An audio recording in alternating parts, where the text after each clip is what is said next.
Hillary Opine, and I'm here in Houston at WA Pilates, and I wanted to talk a little bit today about negative talk in the studio and give you basically 3 tips to quit that negative talk in the studio, not only from your clients, but maybe the chatter in your own mind as well. We had a situation, and I know you have probably as well, where clients come in and they're talking about, it's like, I'm just so this and I'm that and just this, start over.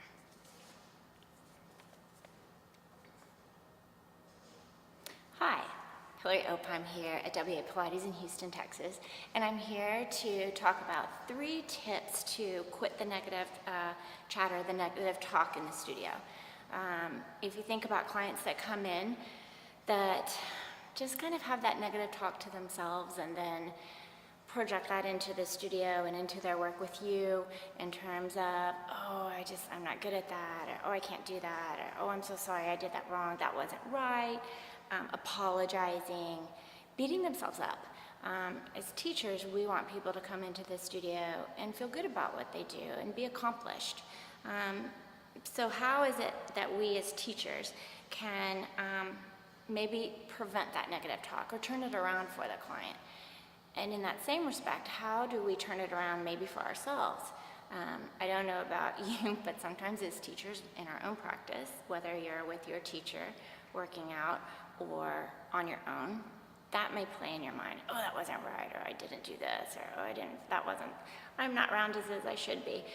All of that can then filter into the same chatter to our clients, and we can kind of hear it as well in our own minds as we work with our clients.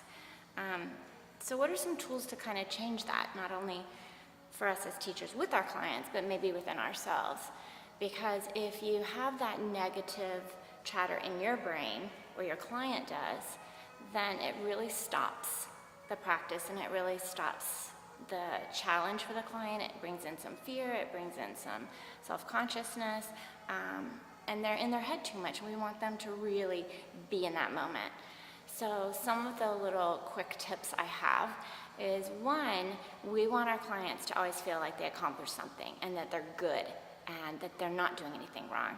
So maybe sometimes the way we word things can turn it around for them by not saying things like can't, no, don't.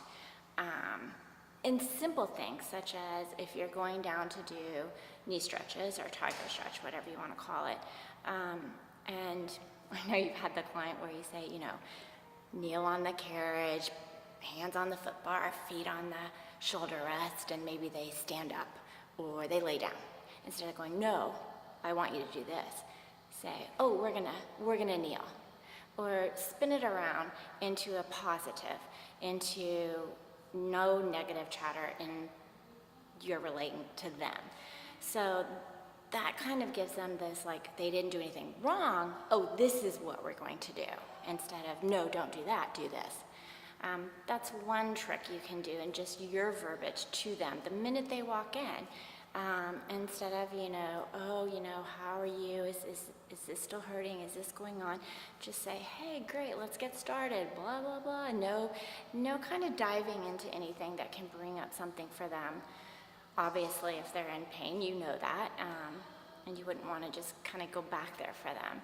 Also, my clients know they just don't say can't, or just kind of go with, we're going to try this. Let's see where we can go today. Let's see what happens. And then just go with it. In our own practice, one thing you can do, and another tip for this one, is that if you think about, that's so bad.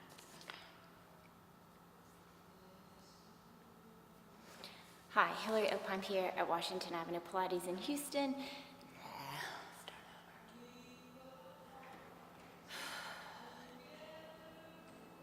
Hi, Hillary Opine here at WA Pilates in Houston, Texas, and I'm here to give you just 3 tips to quit the negative talk in your studio, meaning the negative chatter in your client's brain that might come out, the negative talk within ourselves that can go into, this client, I don't know how I'm going to get through this hour, all the way to in your own practice when you're doing say rolling like a ball or something, and in your brain you're like, oh, that wasn't a good one, I'm not rounded enough. All of this. Because if it's negative chatter in our own brain, then that's going to also filter into our client's consciousness and the way we verbalize to them. So you have those clients that come in and they're the ones that just beat themselves up. I didn't do that right. I'm so sorry. I can do better. Can I do it again? Oh, I'm too fat. I'm too thin. My legs are this. My arms are this. I don't look, I can't do that. I can't do that. All of that, them saying, sorry. We don't want that. We want the clients to come in, feel accomplished, feel like I can do this, and look what I just did. Also, how as teachers can we help that client in that respect and help them every time they come in to change that mode of thinking? Because if they change that mode of thinking in your studio with you, then that's going to filter out into their everyday life, which is what Joseph Pilates wanted anyway. Everything you do in the studio helps you outside there in the real life. And also, how as teachers can we stop that negative chatter in our own brain? Things from, kind of looking at your schedule and like, oh my gosh, I don't know if I can make it through this hour. Or, oh my gosh, that in my own practice, this rolling like a ball. What happened? It was bad. I can do better. I can't do that. We all have that in our life. And how do we as teachers not only not do that ourselves, but reflect that and help the clients not do that as well, or pick up from us that they're doing that? So I just have kind of 3 little tools you can use in terms of your client and your own teaching. In regards to the client, using words and just turning that chatter around and the talk that you do with your client will change kind of the response they get back. So instead of saying things, no, can't, don't, and simple things such as a setup. I know you've probably had those clients where you say, okay, we're gonna kneel here, hands are here, feet are here, and we're gonna do our knee stretches, tiger stretch, round back, and they nod, and they stand on the apparatus, and it's like, no, just stop there. So just saying something as simple as, oh, we're gonna kneel, instead of saying, no, don't do that, just say, oh, we're gonna kneel, or, oh, we're gonna lie down. So that they're like, oh, okay, that's what we're doing. Instead of in their mind, they're going, oh, see, I screwed up. She told me to kneel, and I stood, I messed up, I'm so sorry. Instead, it's this, oh, okay, this is what we're doing. Simple thing like that. Also, just not using those words, negative kind of content, I can't speak, kind of those negative words that will put that thought in their brain. So instead of saying, we're gonna do this, it's gonna look like this is what you're gonna do, no, don't do that, no, don't do that. Just, let's see what happens. Let's see where you can go today. Let's see what we accomplish together. And that just gives them this freedom to know, okay, it doesn't have to be perfect.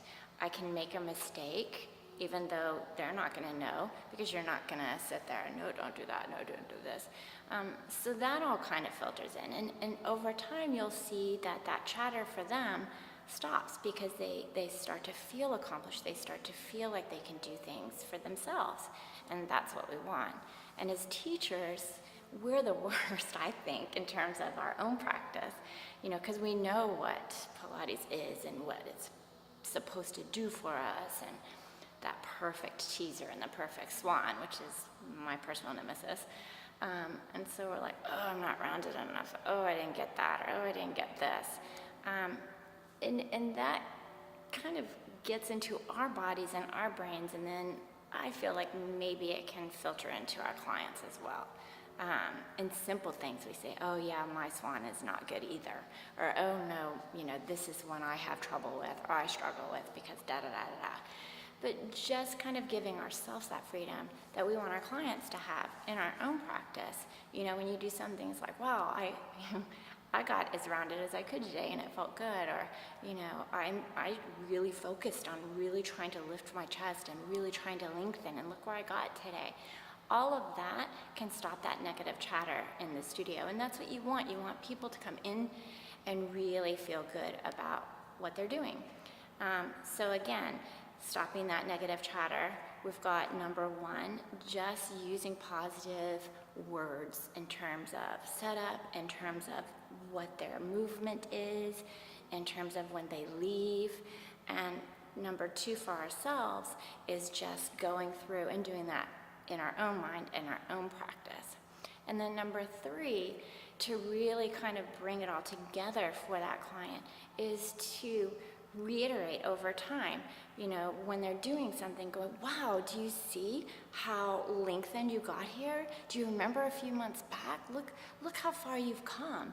And not saying, remember how it used to look and you didn't get here and you didn't get here and you couldn't do this and now you can, but just say, look at the progression, look where you've come.